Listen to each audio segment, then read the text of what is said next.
आवाज news true voice. आदाब नाज़रीन, आवाज़ न्यूज चैनल पर आपको खुशामदीद। एल्लारेड्डी में नशा मुखालिफ मेगा रैली और इजलास का इनेकाद। आलमी मंशियात मुखालिफ दिन पर पुलिस की क़यादत में बेदारी प्रोग्राम मुनक़िद हुआ।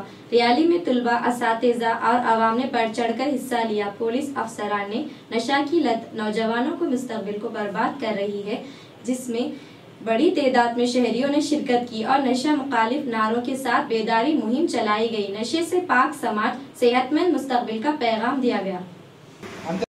దేశవ్యాప్తంగా జరుగుతున్నాం, అదేవిధంగా మన జిల్లా వ్యాప్తంగా కూడా చేయడం జరుగుతుంది.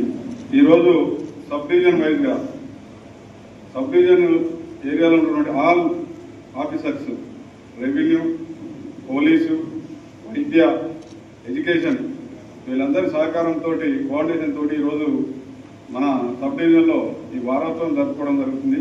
డేట్ చూసుకున్నట్లయితే 2023లో ఈ యాంటీ డ్రగ్ దానికి సంబంధించి ఒక వ్యవస్థనే ఏర్పాటు చేయడం జరిగింది. దానికి నార్కోటిక్ మా దగ్గర న్యాబ్ అనేది ఒకటి స్టేట్ లో ఏర్పాటు చేయడం జరిగింది. దానికి ఒక అడిషనల్ డీజీ స్థాయిలో కూడా కమిటీ ఏర్పాటు చేసి జిల్లాలలో 2 జిల్లాలకు ఒక డిఎస్పీ, అదేవిధంగా కొంతమంది ఆఫీసర్స్ తోటి దీని మీద సీరియస్ గా వర్కౌట్ చేయడం జరిగింది. పోలీసే కాకుండా దానికి కోఆర్డినేషన్ గా వివిధ రకాల శాఖలు కూడా కోఆపరేట్ చేయడం జరుగుతుంది. ప్రధానంగా ఏంటంటే ఈ డ్రగ్ పోలీస్ పరంగా చూసినట్లయితే క్రైమ్ రేట్ 30% పెరుగుతుంది. ప్రధానంగా డ్రగ్ అడిక్ట్ అయిన తర్వాత, ఎనీ డ్రగ్ ఏదైనా కానీ ఒకసారి అడిక్ట్ అయిన తర్వాత దాని ఎఫెక్ట్ అనేది 72 అవర్స్ ఉంటుంది. అది దాంతో అడిక్ట్ తర్వాత చాలా రకాలుగా నేరాలకు పాల్పడడం జరుగుతుంది. ఆ డ్రగ్ లో అడిక్ట్ అయిన తర్వాత ఉత్ప్రేరకం చేసి ఉంటుంది బాడీని. ఆ ఉత్ప్రేరకం ద్వారా అతను చేసి ఏం చేస్తున్నాడు అనేది కూడా అవగాహన కానీ, ఆలోచన కానీ, ఆ జ్ఞానం కానీ పనిచేయదు. దాంతో మర్డర్లు చేయడం కానీ, రేపులు చేయడం కానీ, రకరకాలుగా క్రిమినల్ యాక్టివిటీస్ లో పార్టిసిపేట్ జరుగుతుంది. దొంగతనాలు కూడా డ్రగ్ లో పార్టిసిపేట్ అయిన తర్వాత దొంగతనాలు అడిక్ట్ చేయడం జరుగుతుంది. కాబట్టి ఇప్పుడు చూసుకున్నట్లయితే మన స్టేట్ లో చాలా విలేజ్లలో కూడా ఈ విస్తరణ అయిపోయింది. విలేజ్లలో కూడా డిస్కషన్ చేయడం దాని మీద ఎఫెక్ట్ అయిపోయింది. మన భారతదేశానికి చాలా ఎఫెక్టివ్ పనిచేసింది. సార్ చెప్తున్నట్టుగా ఆర్థిక వ్యవస్థ కూడా చిన్నాభిన్నమయ్యే అవకాశం ఉంటుంది. యువకులే మన దేశానికి ప్రాధాన్యం కాబట్టి ఆ ఎఫెక్ట్ పడి అభివృద్ధి పుట్టుబడే అవకాశం ఉంది.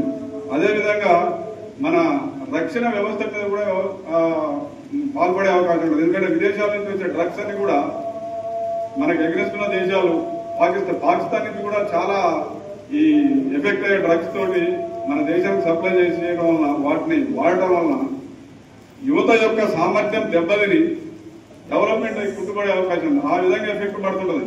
అంటే దాని ప్రభావం అనేది మన దేశ వ్యవస్థ మీద, మన యువత మీద, మనందరి మీద కూడా పడుతుంది. కాబట్టి దీన్ని మనందరం బాధ్యత తీసుకోవాలి.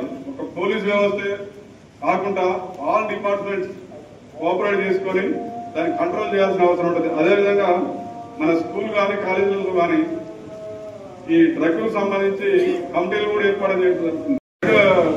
ఎఫెక్ట్ కాకుండా వాటిని అవేర్నెస్ తీసుకురావడానికి ఆ కమిటీలు కూడా ఏర్పాటు చేయడం జరుగుతుంది.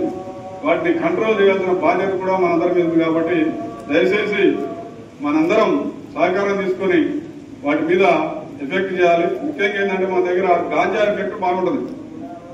విలేజ్ రిమోట్ ఏరియాలో కూడా గాంజా పండించినా కానీ, తయారు చేసినా కానీ పోలీసులు కానీ, అదర్ డిపార్ట్మెంట్స్ కానీ ఇంటిమేషన్ ఇస్తే వాటి మీద ఇమీడియట్ గా వాటిని లేకుండా చేయడానికి ప్రయత్నిద్దాం. మనందరం కూడా ఆ మాట శబ్దాలు తీసుకుని మన జిల్లాలో ఎటువంటి డ్రగ్ ఎఫెక్ట్ అడిక్ట్ కానీ జిల్లాగా మనం గుర్తించే విధంగా చేయాలని కోరుకుంటున్నాను.